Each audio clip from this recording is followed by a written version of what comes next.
Nearly 20 years ago, I almost died in a river rafting accident. A buddy of mine went up to BC to go on a tour, newbie, first time doing river rafting, and I thought, what could possibly go wrong? I'm a pretty strong swimmer, always have been, not really intimidated by water. And they're doing this orientation where they get you all fitted up with life preservers and a helmet and a paddle and everything. And they say, hey, there's really two ways that things can go really wrong on a river. There's two ways that are most common for people to have a drowning accident. One is that for some reason you're floating in the water and you come upon a downed tree and you just get caught underneath that tree and the current holds you there. The other is what they call a hole. And a hole happens when the current goes over a big boulder and it just creates this circular motion on the downside. Well, there's two boats in this tour, and the first boat, they're messing around and they're going down the river backwards. And they get caught in this hole. The whole raft gets caught in this hole and our raft just plows straight into them. And I'm kind of thinking, man, this is kind of fun. And we all just go flying. And well, the next thing I know is I'm inside this hole. And my first response is, man, I got this. I'm a strong swimmer, no problem. And I kept just in this circular motion. Probably about 6 or 8 times of going around, I realized I'm in trouble here. I'm in real trouble. And every now and again, I got high enough to get a breath, but for the most part, I just kept going around and around and around. And what they told us is if you fall in a hole, just let your body go limp, because then it will kick you out.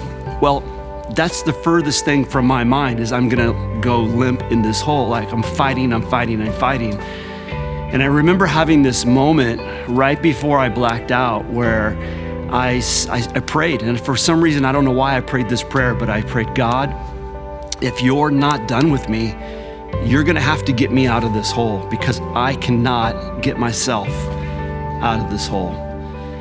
And the next thing I know, I wake up maybe 75, 100 yards downriver to a kayaker grabbing the back of my life preserver and pulling me to the shore, and I'm coughing up water. And I've reflected upon that occasion nearly at least once a week since then.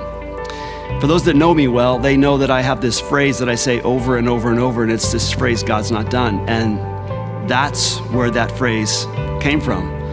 When I prayed that prayer, God, if you're not done with me, you're gonna have to get me out of it. He got me out of it. But here's what I know.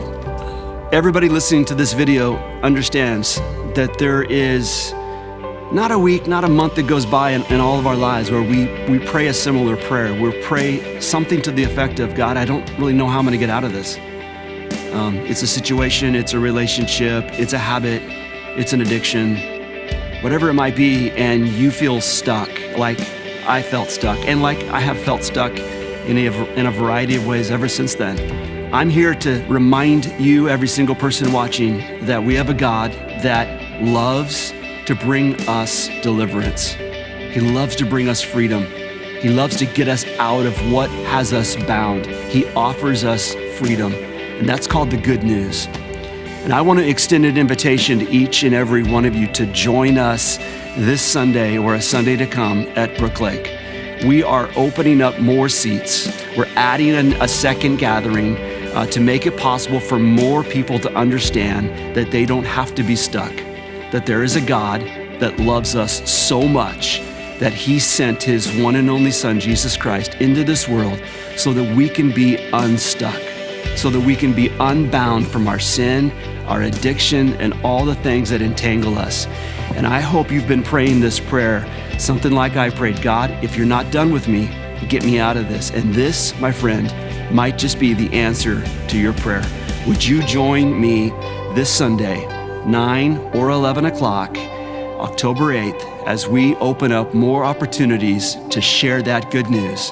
I love you and I hope to see you. I'm praying for you.